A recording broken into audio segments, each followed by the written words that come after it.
Hey,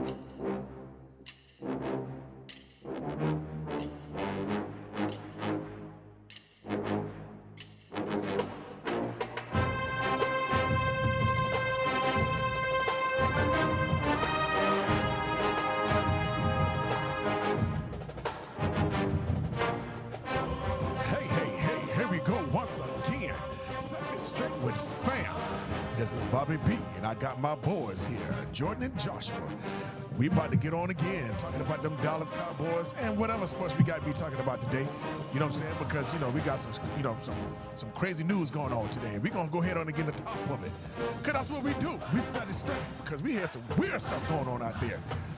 Talking about them Deion Sanders and what players they think they're so special. They didn't know what players they're not going to go to, what team they're not going to go to. What? Okay, we got to talk about Jerry Jones. Yeah, baby. He talking that nonsense again. And we want to know, is he talking some truth right now? Because, I don't even know what to say about that guy, man. He be talking to some crazy stuff, and, he got us confused about this we keeping it. We going. What did he say? What did he say? We going all in. Yeah, we figured out what all in really means. You know what I'm saying? But now, we're gonna talking about what he's talking about paying Zeke. How he's a good GM, whatever the case is, and to me it's just a bunch of nonsense, man. But we're going to see what's going on, and Joshua and Jordan, I need y'all to go ahead on and try to give me some, clear it up for me, man, because I'm confused right now about this guy and what he's saying. You know what I'm saying? Because right now he's talking about, what is this? He was talking about he doesn't regret playing Ezekiel Elliott, massive money. You know what I mean? Rather he believe his lessons that are part of what makes him a great option for a GM, that he thinks that, you know what I'm saying? So, you guys going to have to talk to me about this right here, because I was pretty upset when he let Zeke go. You guys probably think that he made a good decision, whatever the case is, and that's an awesome decision. He feel he learned from this decision. I don't know. You think that he felt that he learned from it because he did a mistake, or do you think he learned from it saying that I did good and I'm a great guy for letting Zeke go and do whatever the case is? Let me know what you guys think. All right, I'll start on this one. At this point, I'm not taking Jerry Jones for. I'm taking I won't say whatever he says, but I'm taking him with a grain of salt, right? Yeah, you have He to. said he was all in this year. Seems like they're all out this year, right? He seems that they're gonna sign a bunch of players or whatever you have you. They're not gonna sign a bunch of players. He crawfishes on his words, and which means he goes back and he changes them up. Right. So I think this is a bit of grandstanding and pontificating, if you will. But I just think that in some cases, I think he needs to get his head checked, because if this is the reason why you're saying that this Ezekiel Elliott deal was wrong, then bad. Yeah.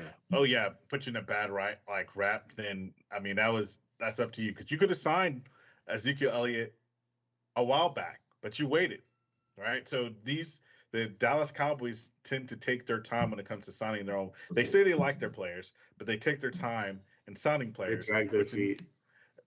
Which in the end, in a sense, puts them more steps backward than it was forward.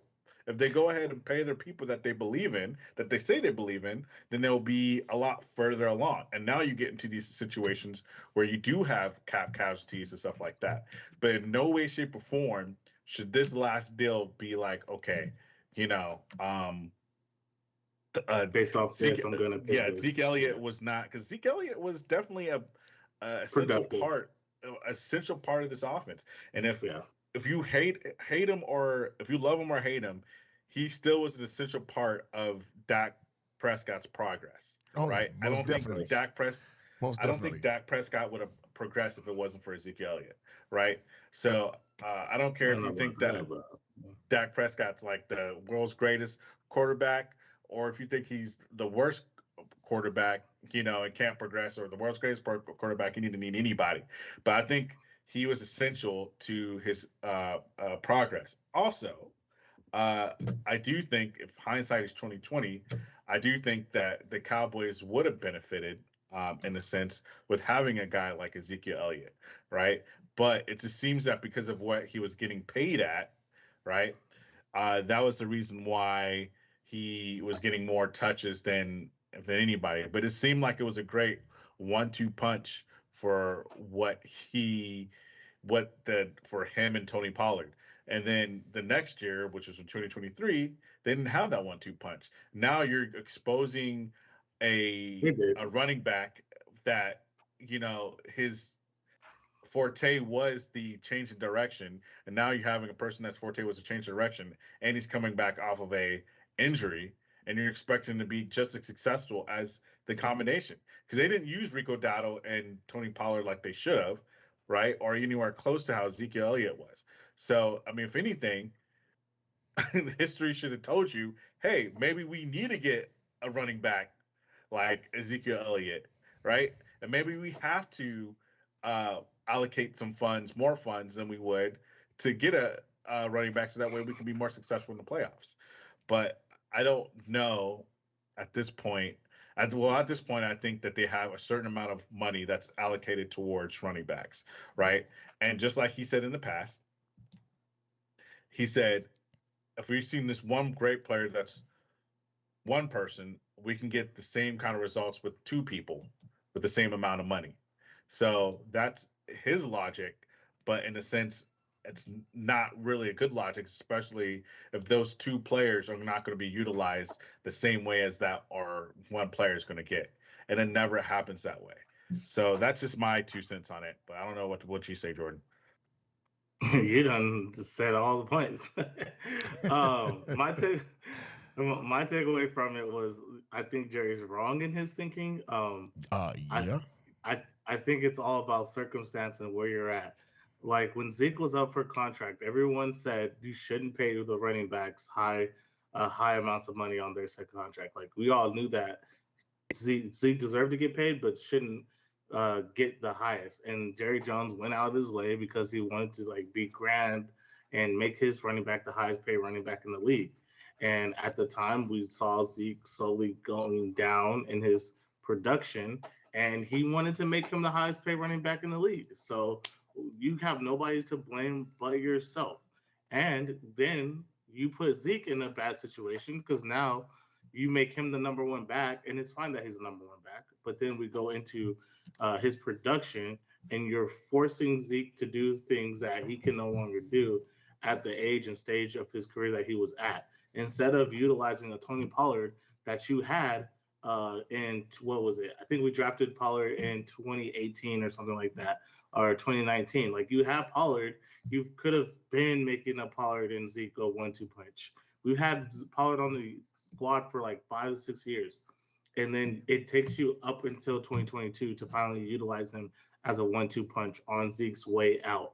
And even in that, it was kind of like you were still giving Zeke the majority of the carries. It was just bad planning for the player, bad situation because of what the front office put behind him, and I think that's essentially bad GM because the GM is saying, "Well, I paid him, make sure you play him," and that doesn't gel well with game planning and being strategic with being able to like player management for the coach. Like, hey, I don't need Zeke to run the ball 25 times. I might need Zeke 15 times or 10 times based on goal line third downs.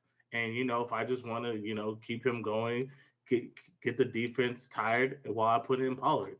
And same thing is happening to Pollard now. His production is low coming off of one, our offensive coordinator is gone, coming off of an injury, and you didn't have a plan for what you wanted to do with Pollard.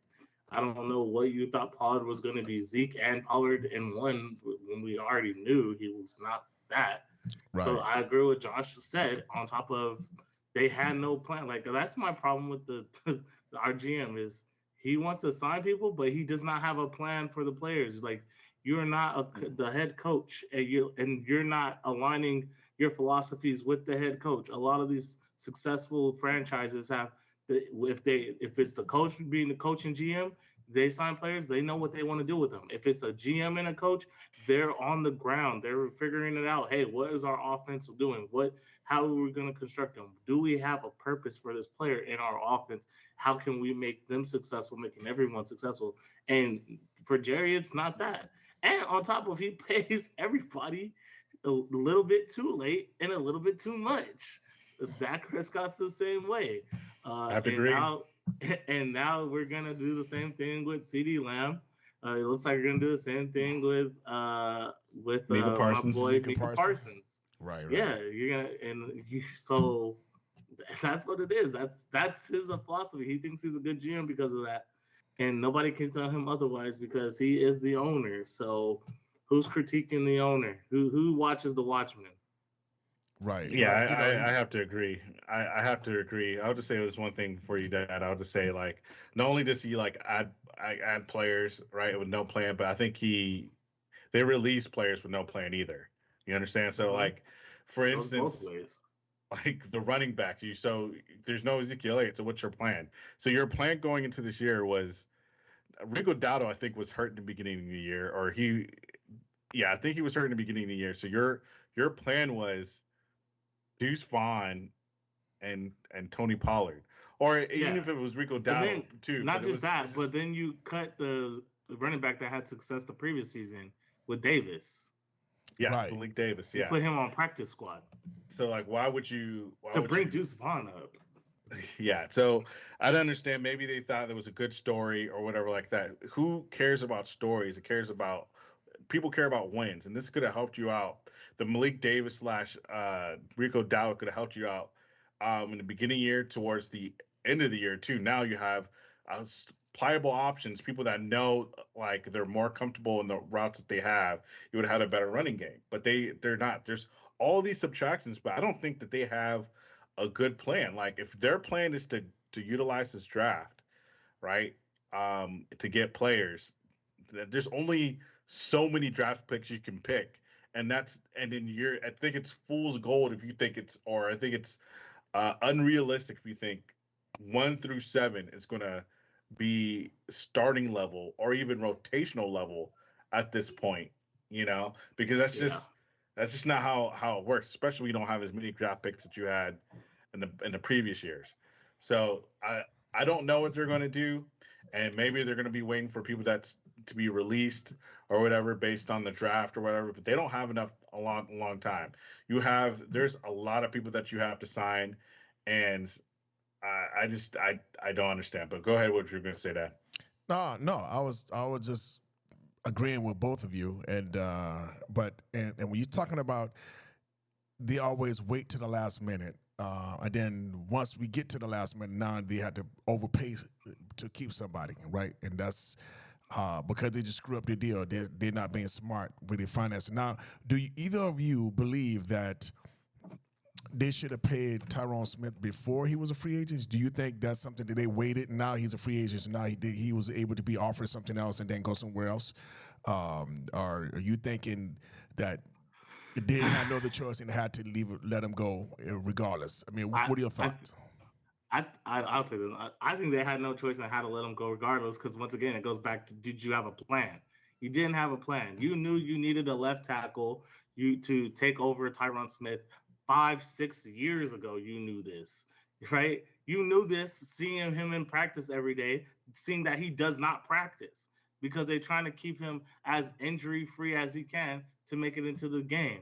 That's probably why he didn't get picked up and took him so long to get picked up by a team because the teams have to have a plan for Tyrone Smith because they know, hey, this guy's gonna have, he's not gonna be able to do full practices, or he can, but we have the risk of running him into injury. They never had the plan. Like, what was the plan? like, like, if you wanted to re-sign him, then yeah, you should have did it 2 years ago. But I don't think they. I don't know. I don't. If the plan, I agree too. So this is what I think. I think their plan was originally Tyler Smith.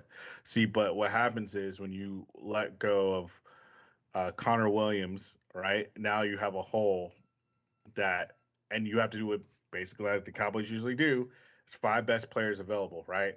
So you have Tyler Smith or Tyron Smith, Tyler Smith, right? and you're Tyler Biotish, Zach Martin, and Terrence Still.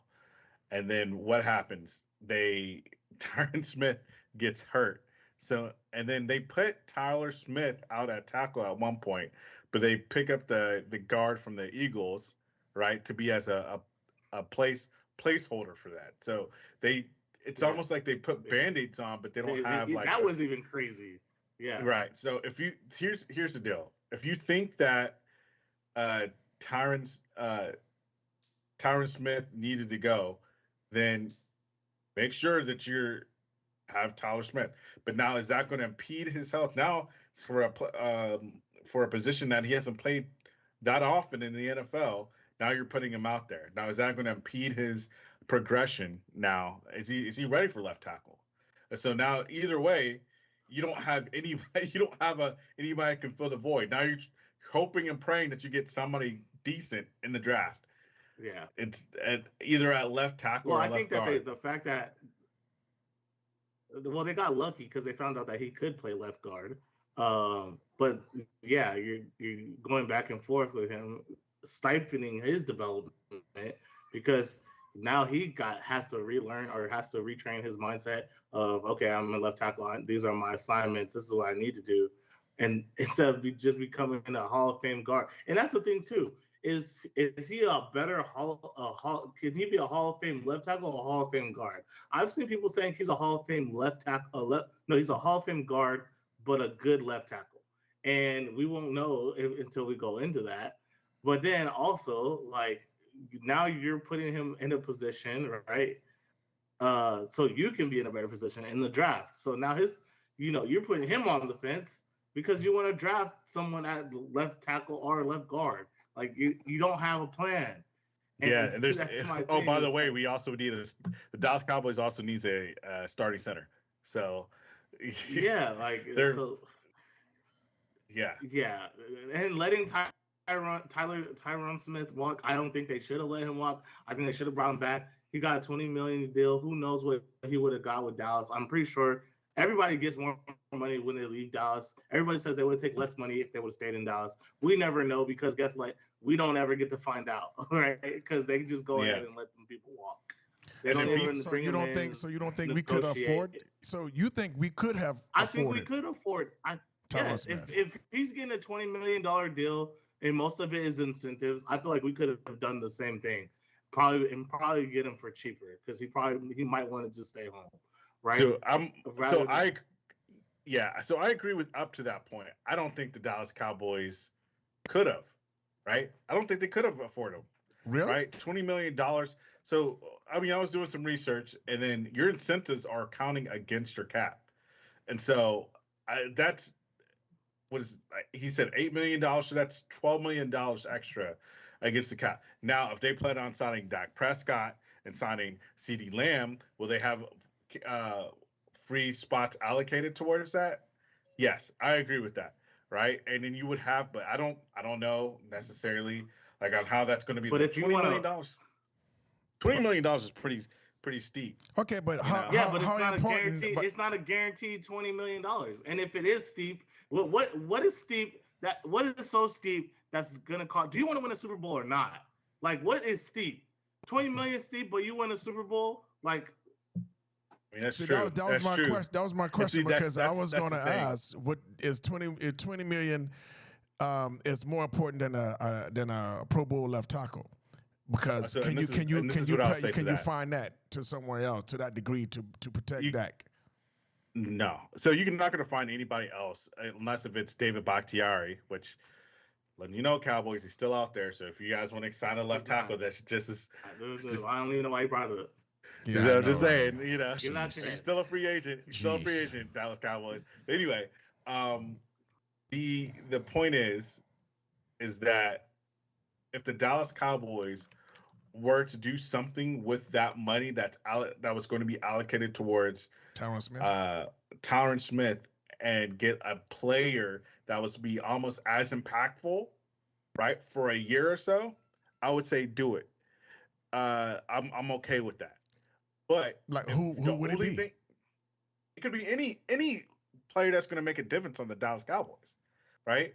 But I'm just saying, if they're going to do what they usually do, and we can only go by what they have done in the past and not do Nothing. anything with the money, then yes, I agree with Jordan. And yeah, they should have just signed him anyway.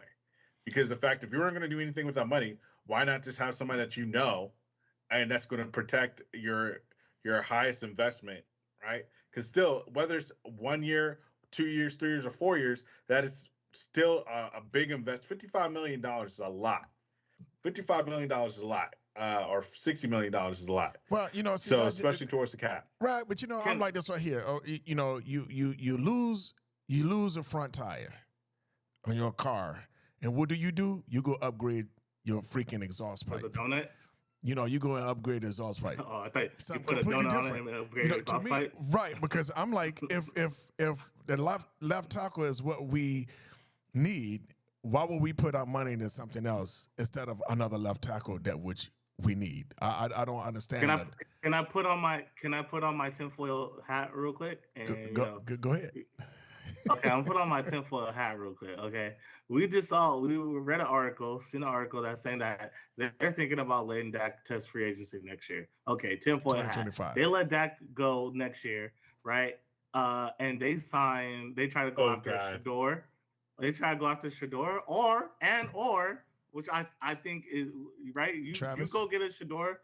You go get a Shador and you go get a Stephen Jones Jr. Don't that sound most logical? You just go ahead and hit the restart button and bring in your grandson, your son is the son's son, Stephen Jones' son. You go bring him in because he will be up for be able to qualify for the NFL. And that's where I'm thinking we're headed. I think we're about to just hit it. They don't want to say we're rebuilding, but I think we're going to hit the rebuild button. And I think, hey, we're going to let that go, and we'll bring in Stephen Jones Jr., and we'll bring in another quarterback. And if my son looks good, hey, if he looks good, hey, he's going to be the starting quarterback for the Cowboys because that's the story that I can get behind. I think that, I mean, yeah, nepotism has its finest, but here's the thing. Like, wow. So I think that, from that aspect, I can see if that's their logic, which I can think that it could be their logic. Maybe they're planning on not winning that many games. The only logic I see with the way what we're doing. But you still have players. I think he can still, like Dak and company, can still win you at least 8 to 9 games, right? I mean, if all else fails, 8 to 9 games. If that's low total. Well, with the way things going, I mean, the current people. roster. Yeah, when you have a depleted roster and you don't have any additions, and then because you might have the star players, but those star players are going to have to rest. But the exception of the quarterback, when you look at those star players are going to have to rest. Yeah, when you look at our depth is gone. Like we have Dowdle back now, but it's Dowdle and Deuce Vaughn, right? But if you look at our D line, like we don't have a Dorrance Armstrong who was who got 8 sacks for you. You don't have a Fowler. Hankins. You don't have a Fowler who's a 6 sacks who's got you 6 sacks. Like that, those add up. You don't have a Hankins. You don't have even though he you don't have a Gilmore or Gallimore anymore. So you're like So here's a question that I think that is pretty good. So I guess Dallas Cowboys, regardless of what you may think of our offense and defense, Dallas Cowboys season were predicated on a perfect even. I won't be perfect, but an even responsibility, even responsible from offense and defense. Say we would not have won 12 games if it was not for an equal amount of defense and offense, equal. So without the defense, we wouldn't have gotten as far as we gotten. It was not like our offense took us to 12 wins, and it wasn't like our defense took us to 12 wins. It was like we depended on each other to the highest level of we need both, because if one fail, flat tire, we on the side of the road not going anywhere. Do y'all agree with that? At first, I was now that I'm thinking about it, at first we had this discussion beforehand, and I was like, Um, the offense definitely, or the defense definitely needed offense because they needed to score first. But which I still am kind of sort of on that, and because the fact that you had to, if you score first and you get ahead, you play it right into their hands, right? And here's the reason why you play it right into their hands, right? We all know that holistically speaking, Dallas Cowboys is probably not one of the greatest run defense teams, but they are one of the better pass rush teams, right?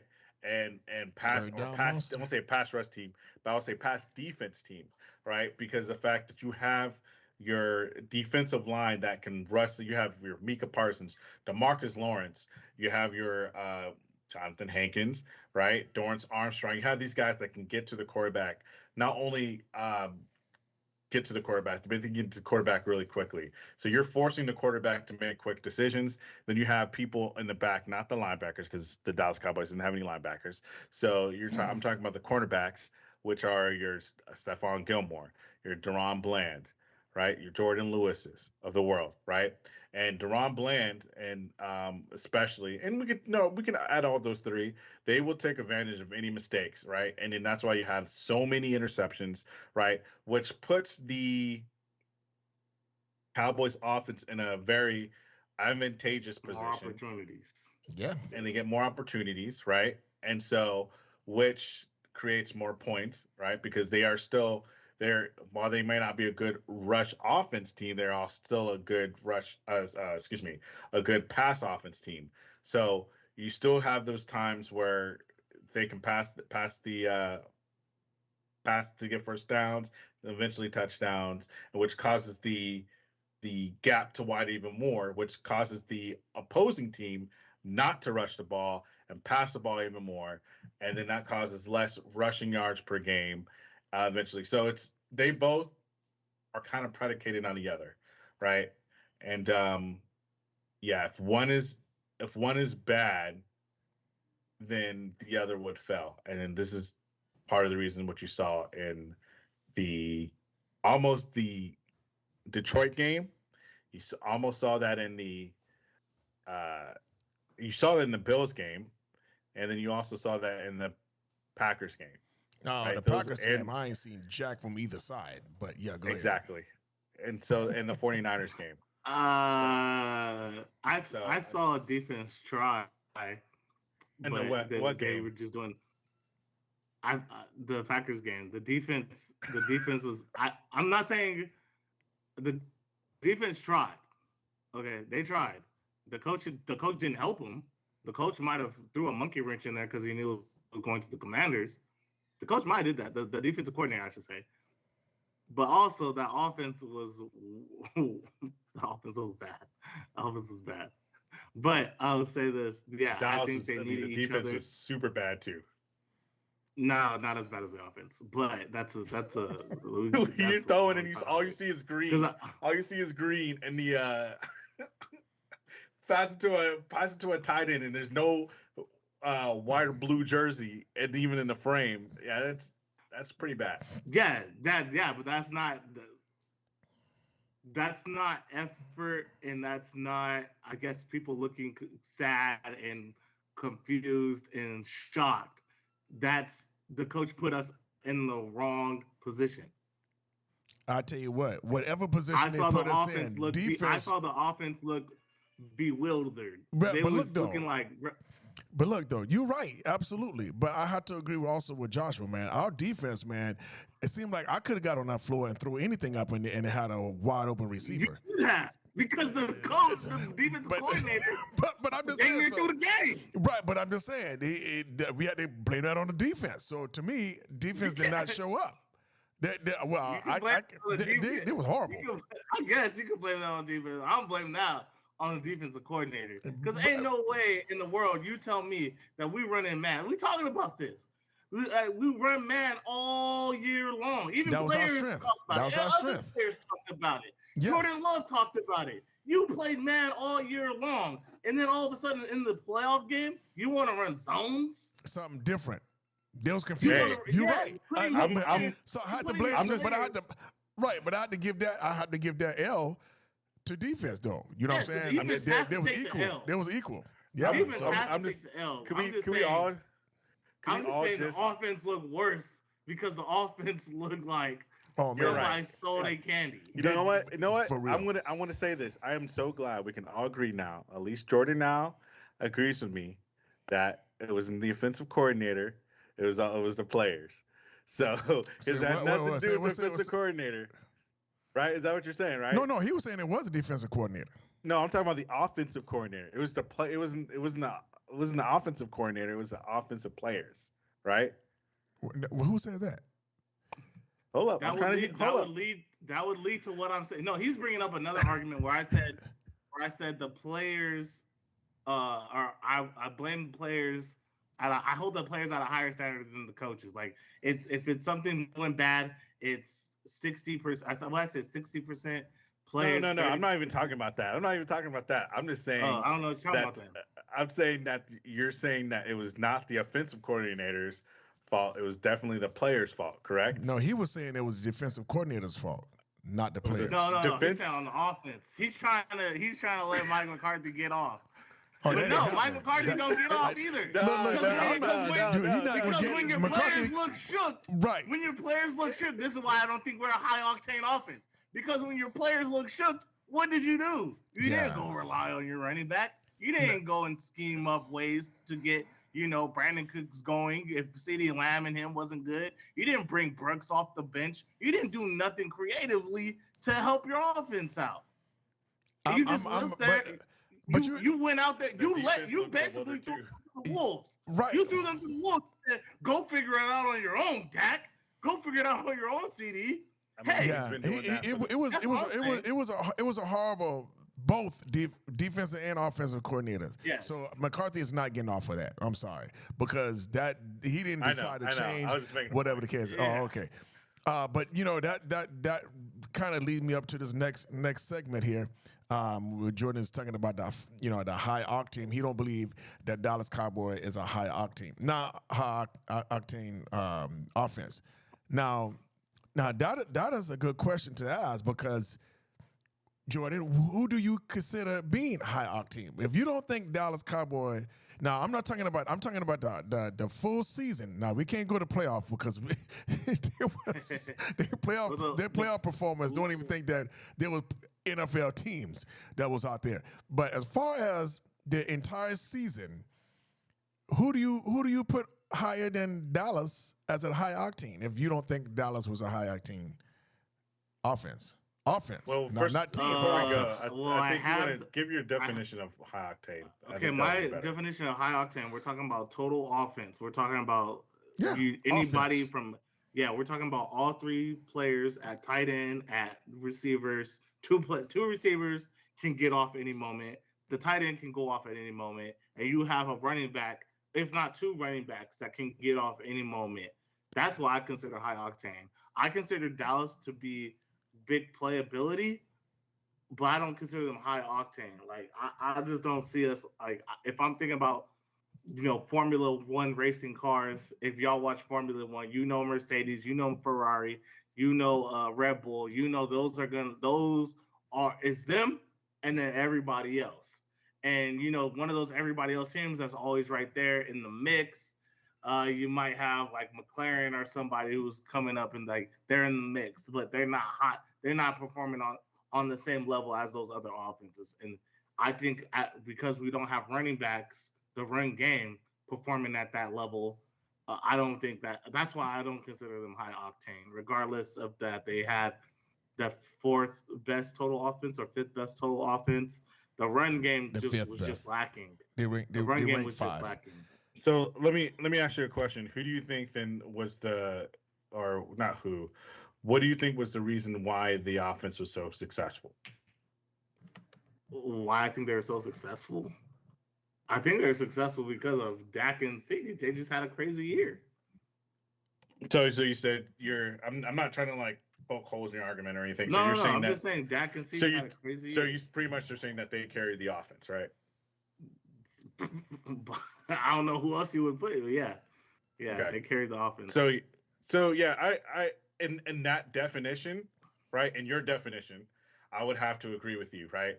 Because if if the offense is all two phases, if you're rushing attack and your passing attack, then yes, I have to agree that the in that definition, the Dallas Cowboys wouldn't be high octane. They're not mid, but they're not as I high. think like yeah, because I think they're like explosive. But I was yeah. I mean, which is another word for like high octane, but they're not like where it was in 2022.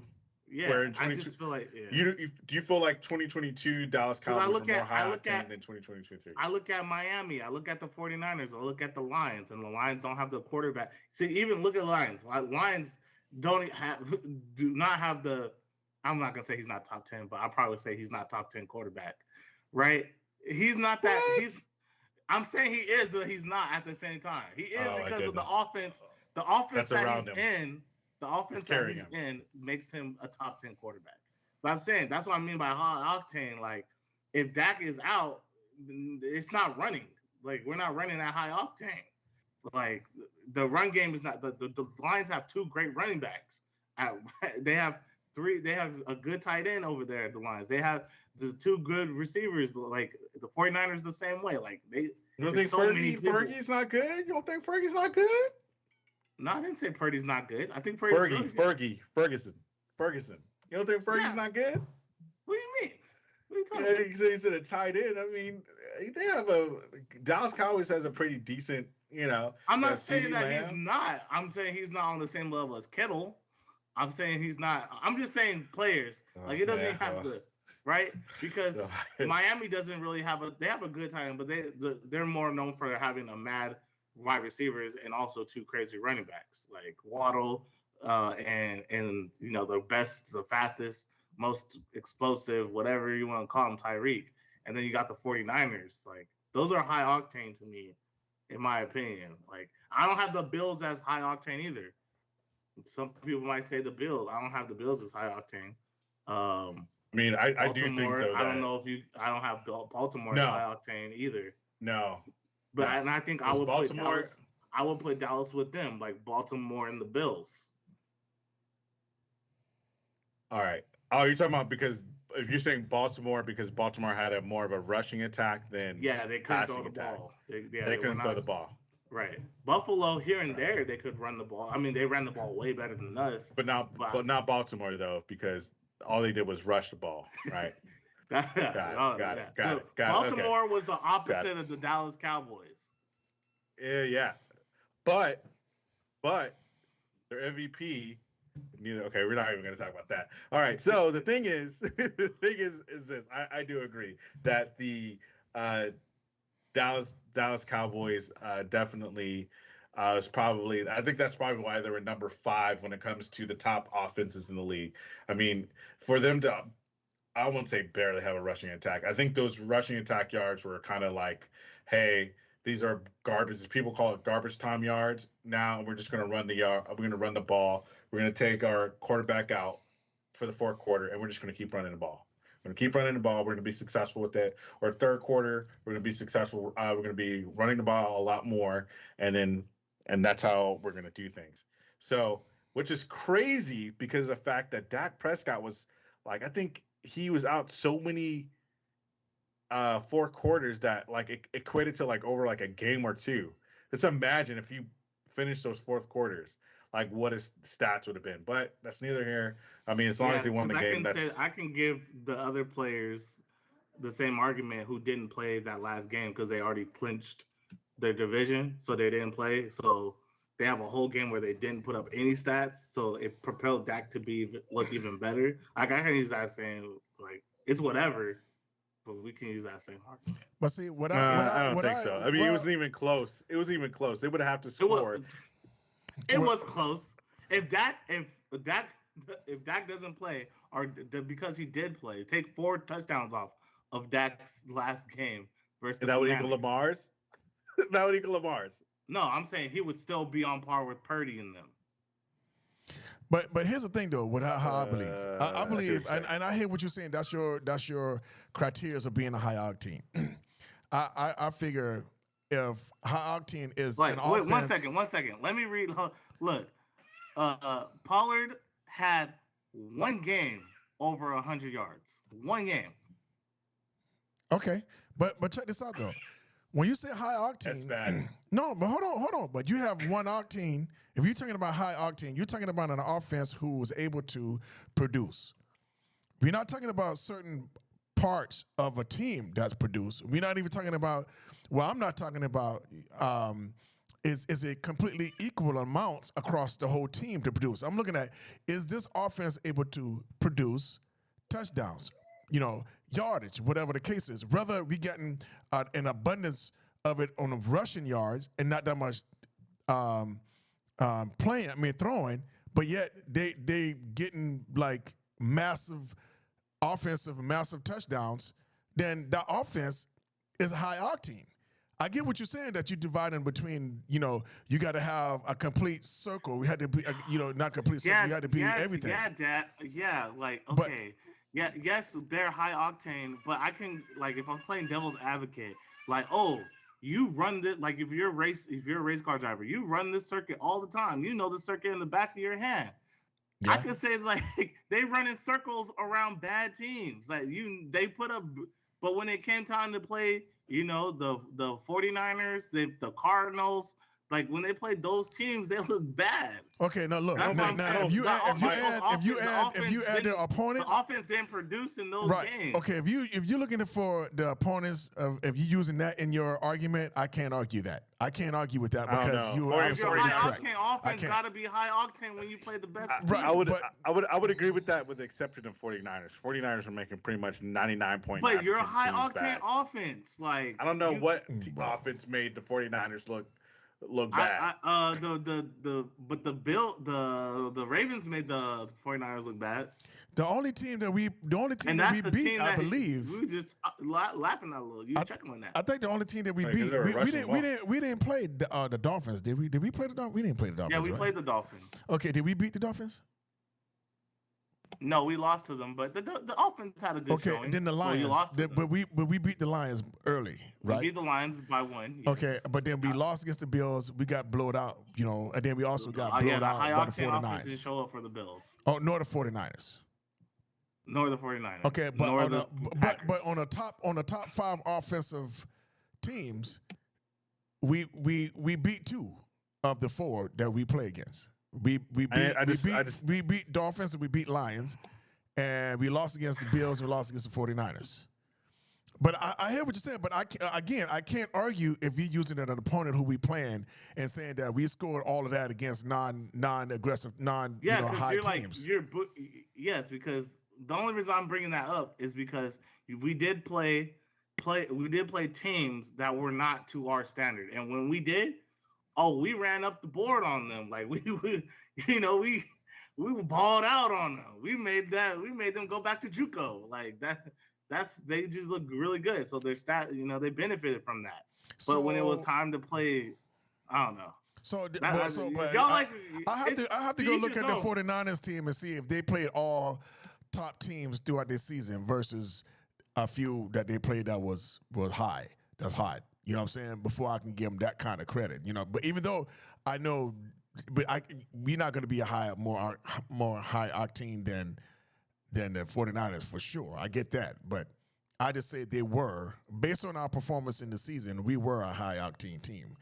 Even though even though we played against some not so mediocre, not so but mediocre teams, we still performed. We still put out.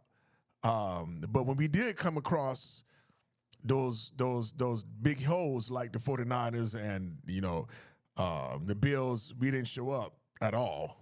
But I get the argument. Yeah, I just don't. I don't like that saying because, I mean, like the Dallas Cowboys were the only. I won't say they're the only, but they're one of the few. There were only few teams that would just decimate teams like this. Like while the Commanders had one of the lowest records. Some teams too. Excuse me. The 49ers. While the Commanders had one of the lowest records. Look. I think the highest. They weren't getting decimated teams, like that. I think the highest of octane teams did decimate. We can't put past the decimation of the Broncos coming from the hands of the Dolphins. Yeah, Don't forget they put us. that's record right there. High That's octane record. at its highest. I think that's what put them. I think that's what put them over the top. I don't even think that was a lot of. I mean, if you remember that game, that also had to do with a lot of interceptions and stuff like that, and a lot of pick sixes. Look. Regardless, they got a 70 burger. 70. Guys, regardless, I don't care if it came back from the kickers, kicked 2,800 times. They lost by the worst. On a defense, I was up because that team is supposed to be and they turned out to put it together towards the end of the season. Right. Because there's a lot of good defensive players on that team. So it wasn't like, they got Patrick Surtain over there. Hey, you got 70 dropped on your head. You supposed to be an all-pro type cornerback, Cool. That's all. Yeah. And that's why I think Patrick Surtain should be a Dallas Cowboy. Should be off that. Yeah, I mean, I don't think he's that good. Like well, Broncos, I don't think get him though. I don't think Patrick Surtain is good at all. And that's why I think the Broncos should release. Yeah, this guy's. You know what I'm saying? Because he was hot. He was hot when we didn't get him. Josh is hoping the Denver Broncos front office watches this. I'm just saying, the Broncos front office. I think you should go ahead and release Patrick Surtain right now. Turn into a 6th round to the Dallas Cowboys. I think the Dallas Cowboys can actually, mitigate some of that stuff. Just get him for I think he'll be a practice squad. A practice squad, right? Practice squad, right. Yeah, I think. I mean, what 4th round, 5th round pick? I think for Patrick Surtain. I think 6th. I think 6th round pick will be helping them. Yeah, to be honest with you. So I mean, I think they should. Yeah, or the chumps. To be honest with you. Yeah. Wow, that's something else. All right, let's move on to the next section. Yeah, because I want to talk about this because we were talking about this earlier, and I was kind of confused. We was going back to the Eli. The Eli back days. And I'm shocked that people still think this way, but you know what I'm saying? We do because. It's been said that Deion Sanders was talking about his son and Travis Hunter, right? Saying that Travis Hunter and Shedeur Sanders, right? That Shedeur and Travis, his son and Travis, that if there was top if 5, and when, No, if and when they are draft eligible, right? When they're eligible to go to the NFL, there are teams that they will not go to. Now that says a lot, man, because you gotta have some kind of gumption. You gotta have some kind of man to say like I'm not going to you. You know what I'm saying? I mean, I'm like wow, really? You know what I'm saying? Because here's the thing, that's how the NFL has been. Not saying it's the right way, but this is how the NFL has been known to do their business. We have teams to try to make it equal across the board. The teams is the worst in the season, what they do, they get, automatically they're supposed to be getting the lotto of trying to get the best that's coming out of college to help their team become equal with the rest of the team, to make it competitive, right? So based on that logic, when your guy coming out, you being like, and when they're eligible, say they top 5, and which Jordan we was, which you explained earlier, that which means that the first 5 teams is probably going to pick you up, right? So when you get to that level, and you're going to say, forget all that, man. I ain't going to that team, man. You know what I'm saying? That team is horrible. You're gonna pull a Eli. You're gonna pull an Eli, right? Based on what you said, that's what Deion said. They're gonna pull an Eli, right? Yeah, but John Elway, right? But see that to me, I don't know. I don't know if you consider that being fair or whatever the case is, because that's how it goes. You go help the worst team, but you're saying I'm not going to that team because that team is bad. Well, if you're good, that's what you normally do. You go try to even out the playing field to everybody, right? But I feel that. Like I'm with you. Like I feel that sentiment, but I also feel the sentiment of the players. If you want to be great, right? But there's a difference between the franchise just being bad because they're one player away from being good versus a franchise that just remotely horrible. It's just remotely horrible, and if you're Justin Fields, like right, if I'm Justin Fields, I'm ticked off, man.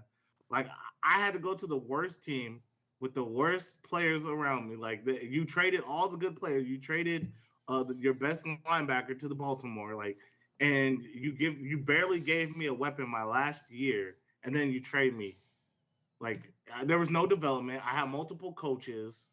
I could see a player coming in like Eli and John Elway did, taking their career and putting it in their own hands to say, I'm the one to play for that franchise because That franchise is y'all horrible. yeah, like imagine if he was going to Detroit before Detroit is what it is now. Like if you're Right. Barry Sanders and you could have been like, nah, I'm not gonna waste my time here. Like I mean, Dude. that's logical, and I understand where you're coming from, and I yeah, can understand I that. can see both sides. Right, and if you see a franchise that's just notoriously of just making stupid decisions and would not protect their players, would not do anything to build their players, and they're always on the bottom end of the rosters of the winning going into the playoff almost every year, and they never progress, and you got to go help that team out, and you see what they have been doing in the past. Not protecting their team, not doing anything to build it, and then they always end up on the bottom totem pole. You know what I'm saying? Of the whole NFL. Yeah, I understand that. You don't want to go there. So saying all that, and this is to both of you. If you were right now, Joshua, Jordan, if you were top 5 right now coming out into 2024, you in the draft, you can be top 5. Which team? Top 5 prospect. Yeah, you're the top 5 prospect. Which team would you right now, based on the franchise that you see, you guys know that's going on right now? What team you would say you would be that Eli, right? You would just like, no, I'm sorry, I can't get with your franchise, man. You guys are just, I can't lose my career. It's gonna take me way too long to get to where I want to be going through you. So who would that be? Who would that be? Now, let's go through, because right now we got what? We have the Bears. We have I think the Bears number 1, the Commanders number 2, right? Am I saying that right? Then we got what? New England. Then we got Arizona. 3, 4. Then Chargers are 5. Chargers are 5. Giants are 6. Right. So let's just stop with those 5 right there. That you're gonna be a top 5. Any of those teams. If you don't get the first one, you miss the second. So you can get the second all the way to the the 5th one, and you're gonna probably go to the Chargers if no one else picks it. You're going to the Chargers. Is any one of those teams? What teams would you say no to? I would say no to the Giants. I would say no to the.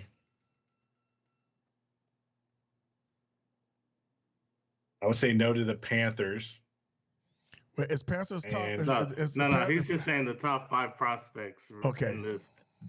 He's saying the top 5, Josh, in today's draft. Today's We'll draft. do top 5 in today. We'll do the 5 in draft. today's. We'll do the top 5 right now, and Bears. then you can do 3 that you wouldn't do. Overall, yeah. But right now we got the top 10 You is got the Bears, Bears, you got Commanders, New England, Patriots, Cardinals, Chargers, Giants. So if you're Caleb Williams, Josh, what team? If you could say no or change your, well, who would you? If you Caleb, you like I ain't going there. All right. I would go to the Commanders because of the fact that It looks looks looks like they're changing around, right? But hold on. Before you answer that, you are a quarterback or a safety receiver, because that's what Travis is, right? So we're looking at Shador as a quarterback. Shador is a quarterback.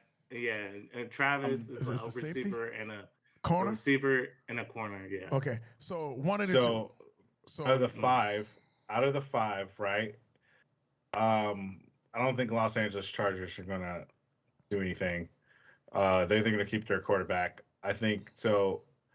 Arizona Cardinals, possibly not, because just the way how they did their player management within the last 3 or 4 years. So there's 2, New England Patriots and the Arizona Cardinals, right? I haven't seen they had any. New England Patriots were notorious for like bargain shopping, and because of Tom Brady, with the exception of like way long ago when they had like Randy Moss and everything like that. I think Tom Brady made a lot of those wide receivers.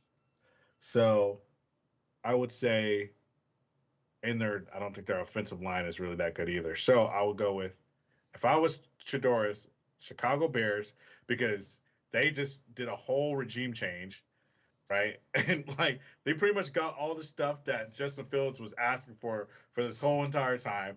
Washington Commanders, and that's it. So Out right of those two. now, So you're no, not- no. so So you're right not- now, yeah, I'm about to say. So you wouldn't go to Chicago Bears right now and ask the door? No, he's saying he would. He's saying he would go to Chicago and the Commanders. Everybody else, he's saying he would say no if he fell to them. So he's saying no, I ain't going to the Patriots. No, I ain't going to Cardinals. No, I ain't going to Chargers. Yeah, well, because Chargers they already have Justin Herbert, and I don't think they're gonna, Even so, say they went to draft you and you cause some quarterback controversy. no to the Chargers either. No to the Chargers either. Okay, because okay, all right. what they did to Justin Herbert is crazy. Okay, let's look at it this way. Let's even add some more teams. Because what if the teams move up in the draft? Because that's the top 5 right now. But what if the team? Let's go to the top 10. Because what if the Giants move up? So trade up to top 5. They trade up to the Chargers, move up to them somehow, Okay, or the Jets or Denver Broncos. I can tell you right now, the teams that if they traded up because they needed a quarterback or receiver, if I'm a receiver, if I'm a quarterback, the teams I'm saying, nah, there's no way. New York. I'm saying Jets. I ain't going to Jets. Y'all ain't never been Really? good. I ain't Well- going to the Jets. Well, I mean, you got Aaron Rodgers still there. You got Aaron Rodgers for 1 year. And outside of that, what has your franchise done? Oh, they picked up a lot of players, and a lot of. They names do at have a least. lot of good players, and they had a lot of good players when they had Rex Ryan, and that was the best that the Jets have ever been, and they haven't been that since Joe Namath. I ain't going Jets. Okay. I ain't going to Broncos. No, I'm sorry, okay. I ain't going to no Broncos. The Giants. You said no, Josh. I might go to the Giants just because. Really? I might go to the Giants. If Giants I'm is a way quarterback, off my radar. Yeah, go ahead. if I'm a quarterback, I could go to the Giants. Really, Because I'm thinking Daniel Jones. I'm thinking okay, so I'm taking into consideration franchise history. Can the owners are willing to actually do something if they know that they can get to a Super Bowl? Well, I Giants feel like was those horrible. owners. Well, that was a no. Go ahead. I had it backwards. I was thinking the Commanders, but go ahead. Yeah, the Giants if they have somebody at the talent level as Eli, they're gonna push to go to the Super Bowl. They're gonna make the push. They're gonna do right by you. I mean, they get Janet Jones money, and he don't doesn't. I think Right. I'll go to. I might go to the Giants. I'll go to the Giants. For me, I think it's Jets, Jaguars, Broncos, Philly, Cardinals, and Patriots. I don't think I would go to those places. Yeah, I'm actually going to. So let me check the top 10. This is the top 10 for the. So I would go to the Jets. You would? I wouldn't go to New York Giants though, because it's going to take a while for them to rebuild. I really do, and I think it's going to take just. They're going to have to hit hard on this draft this year. Okay, so this is you drafting. So are you playing? Are you looking like this your season and you don't have that many years left? No, you just coming from this is your Yeah, you're first the draft. number 1 draft pick. So- if you're the quarterback of the Giants and you're on a rebuild team, that shouldn't bother you none. I think I mean that Yes, would- I am. It's bothering me. It's bothering me. I want to be at a player. I want to be on a team that's one player away. You can. All the I mean, teams that are I one can't player be mad away- at you all the- saying that, but Yeah, I don't know. Yeah, but all the teams that are 1 player away have quarterbacks. like Atlanta. I'm talking about. They got a quarterback now. Atlanta they was do. probably the only team that was 1 player away. That was a quarterback. that I They would needed say a quarterback. Yeah, that you needed go a quarterback you- that has I- I- weapons around. Yeah, Yeah, I don't know if Sador yeah. is going to go get Cousins' spot the first he time might. he get there. If No, they no. bad next year, he might. Right, I'm talking about. You can bring him in as a backup. Sador has a backup with Cousins, that'd be good, but I don't know if he's going to Yeah. be cut. Man, Cousins, I mean, Cousins I mean, is it's not nice. like- Cousins it's is not like gonna he put can't up play. stats. Cousins Yeah. is gonna put up stats, but Yeah. do you Well- think you could win a Super Bowl with Cousins? with the team they have now, it's a If possibility. I'm Shador Sanders, even if I was Caleb Williams and Atlanta drafted me, like I'm like, oh yeah, I'm definitely gonna take this dude's spot, whether it be sometime later on this year or next year. Well, they just got their receivers are pretty good there too, but Travis. I don't know. They was ranking pretty good in defense last year. If I'm Travis, I ain't going to none of these I don't want to go to any of these top 10 teams. If I'm Travis, if I'm any receiver, I don't want to go to any of these top 10 teams. They got too many receivers there. They not just they got too many. They don't have no core. Maybe the Chargers. That's probably the only team that I would go in the top 10. Atlanta, he gonna make yards if you go to Atlanta though. Yes, but they already he's have gonna score touchdowns. Huh? Say again? Yeah, he has. They have receivers in Atlanta already, though. Not saying he can't outdo them, right? But they already stacked. Yeah, they are. They are. Atlanta is looking very hot right now. I think they could be a very contending, and I think they could be contending this year. I think so. Man. Oh yeah, me too. 100%. I do think that they're going to the playoffs. Yeah, I got them winning their division. Yeah, it's gonna be interesting. So Jordan, I know you got some trivias. What you got? Oh yeah. So let's finish out the show with the trivia. All right, we did one. Y'all didn't do too good on it, but no. What was the one that you gave us though, so we can talk about it? I gave you guys the Dallas. Who were the top 5 Dallas Cowboys all-time leading receivers? Dallas I got Cowboys. 3 of them though. Did you get 3? It kind of got help, but no, I know. I did my. You was struggling. You didn't get Jason Witten. Right, you did say Dallas. You did right. You said because Bryant you said receivers. and then Irvin. You said Michael Irvin, and then Dez Bryant. Dez Bryant. That was it. Dez Bryant. Yes. But then when you said it doesn't have to be wide receivers, all wide receivers, and that's what I was like. Jason Witten, clearly. And then then you did get 3. Then you did get 3. So I was like, so the top one is Jason Witten, Michael Irvin, Hill, right? And Dez Bryant was number 4, and Drew Pearson was number 5, and Drew Pearson was the number 4. Yes. Yeah. I don't know why we couldn't get that. You would think that would be something easy for us to get, but I was I was like, man, y'all missing another 88, bro. Yeah, I know. I couldn't figure that out. I was like, number 88 who? But that's funny though. It's funny that all 3 of those 88s were top 5 You know what I'm saying? That's pretty, that's and significant. I think it was a Cowboy. I think he was 88. What's his name? How am I forgetting his name now? Bob Hayes. I think he was 88 too, right? I can't remember Bob Hayes. 80, 88. I don't know. Let me see. Bullet Bob Hayes. I'm gonna just fact check real quick because I think he was also an 88. I think he was the first 88 before Drew Pearson. Drew Pearson? Yeah. Wow. So I mean, if that's true, that'd be all 88 except for Witten. Yeah. That's interesting. Yeah. Oh no. They don't have it. What the heck? Oh, whatever. They don't have his jersey number on here. Oh, okay. All right. Okay. So what's the trivia question? So this trivia is going to be a little fun. We're going to keep it in the receiving realm. Oh, okay. Lord. Can you wait? Where to go? Okay.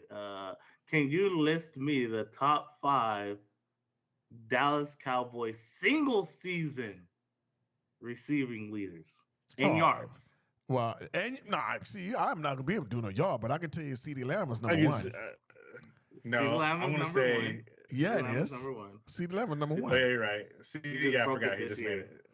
Yeah, and he just passed Michael Irvin, so that had to be Michael Irvin is number 2. Michael Irvin is number 2.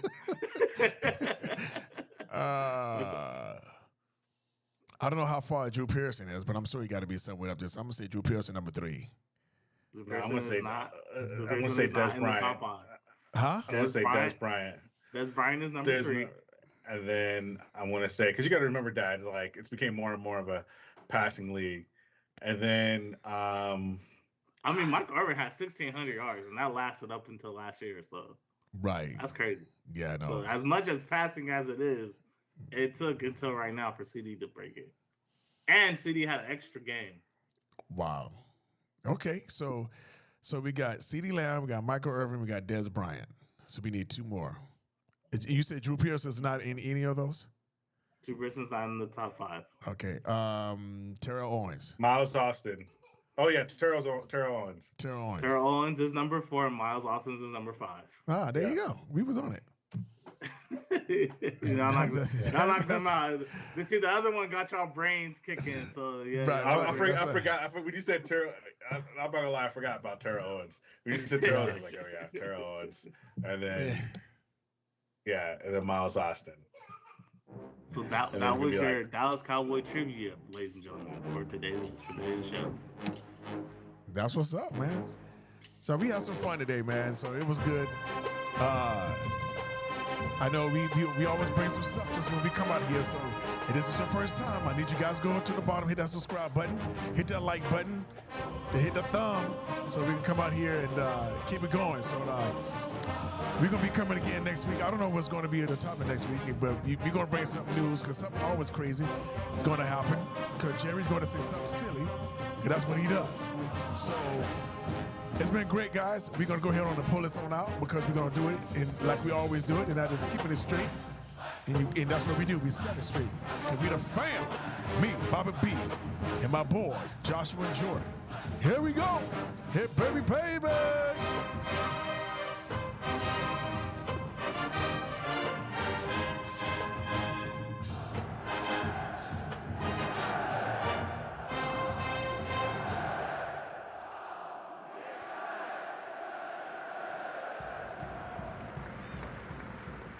Is it